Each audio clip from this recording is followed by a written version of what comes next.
ان آیتوں میں اللہ نے یہ بھی فرمایا وما کان المؤمنون لینفروا کافہ، مومنین کے لیے یہ مناسب نہیں کہ سب کے سب جہاد میں نکل جائیں.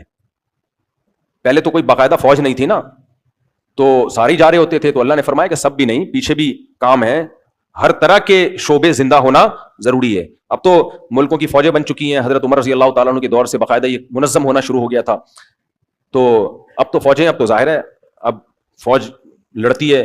لیکن اگر فوج کسی ملک میں ناکافی ہو جائے لڑائی کے لیے، کسی اسلامی ملک کی بات کر رہا ہوں، تو پھر عوام پہ بھی جہاد فرض ہو جاتا ہے. اور پتہ ہے جہاد ایک ایسی چیز ہے کہ جب فرض عین ہوتا ہے نا، تو حکومت پر واجب ہوتا ہے کہ اگر فوج کمزور پڑ رہی ہے تو جتنے جوان ہیں ان کو بھی لتر لگا کے بھیجے وہ بارڈر پہ، سمجھ رہے ہیں، اور ان کے لیے پیچھے رہنا جائز نہیں ہے. اور اگر وہ بھی کافی نہیں ہو رہے تو پھر عورت پہ بھی واجب ہو جاتا ہے کہ وہ بھی لڑے جا کے.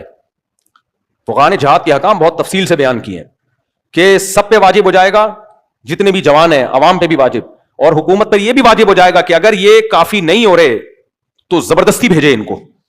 تو ہلکی چیز نہیں ہے اپنے ملک کا دفاع اور قوم کا دفاع اور جو ہے اہل اسلام کا دفاع، یہ اتنی ہلکی چیز نہیں ہے کہ لڑو. اب دیکھو ملک میں جب کوئی لڑائی شروع ہوتی ہے لوگ فوجیوں کا مذاق اڑانا شروع کر دیتے ہیں، کچھ بدبخت لوگ. یہ بہت بڑا جرم ہے، یاد رکھو بہت بڑا جرم ہے.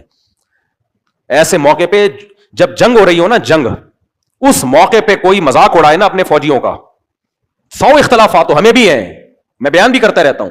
جنگ کے موقع پہ کوئی صحافی ایسی بات کر رہا ہے جس سے نیگیٹیوٹی پھیل رہی ہے، سمجھ لو یہ ملک کا غدار ہے.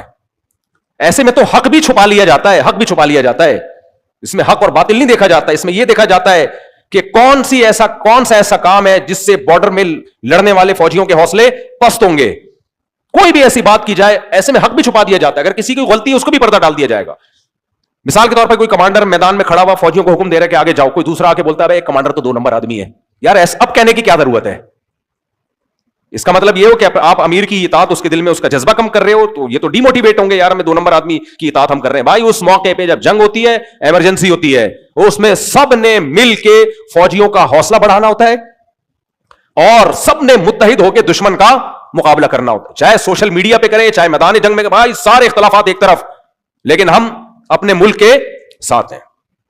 سوال ہی پیدا نہیں ہوتا کہ ہم جب انڈیا نے اٹیک کیا تھا تو بڑا اچھا ایک لوگوں میں جو مخالفین بھی تھے وہ بھی حامی ہونا شروع ہو گئے، لیکن کچھ بدبخت ایسے خبیث تھے وہ آخری دن تک مخالفت کرتے رہے ہیں ہماری فورسز کی.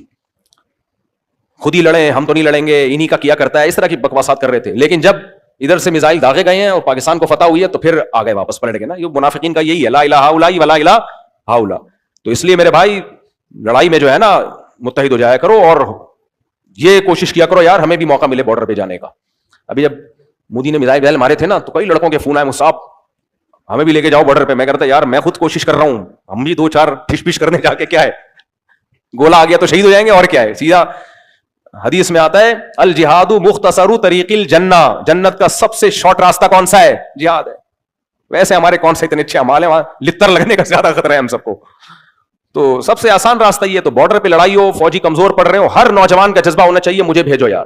لیکن اللہ کا شکر ہے جب یہ بنیاد مرصوص آپریشن ہوا تو بہت سے نوجوانوں کا جذبہ تھا، میرا اپنا بھی جذبہ تھا، لیکن کوئی لنک ہی نہیں مل رہا تھا کدھر سے جائیں. میں نے کہا یار مزہ نہیں آ رہا تھا، خدا کی قسم بستر پہ مزہ نہیں آ رہا تھا یار، ادھر جاؤ یار 2-4 میزائل تو داغو نہ، جا کے انگلی کٹا کے ہی شہیدوں میں نام لکھوا دو.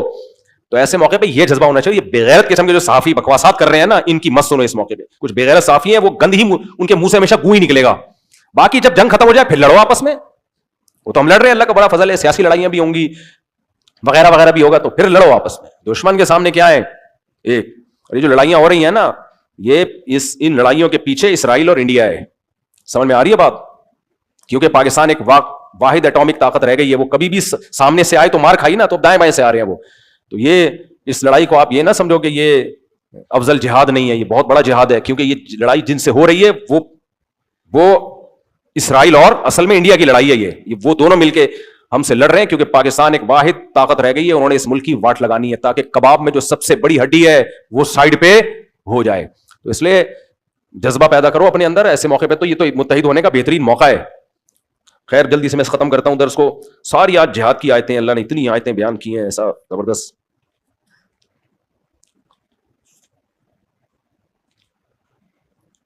یا ایھا الذین آمنوا قاتلوا الذین یلونکم من الکفار ولیجدوا فیکم غلظہ. اللہ فرماتے ہیں جو کفار سے جب لڑائی کرو نا تو ان کو چاہیے تمہارے اندر سختی محسوس کریں. صحیح ہے نا؟ کیا محسوس کریں جب لڑائی ہو تو ان کو لگے کہ غلط لوگوں سے ہمارا پالا پڑ گیا. وَاعْلَمُوا أَنَّ اللَّهَ مَعَ الْمُتَّقِينَ، اور جان لو اللہ پرہیزگار لوگوں کے ساتھ ہے. تو جہاد میں برائیوں سے اجتناب کی بڑی اہمیت ہے. نماز کی پابندی، اللہ کا ذکر کثرت سے، ان سب چیزوں کا اہتمام کرنا چاہیے.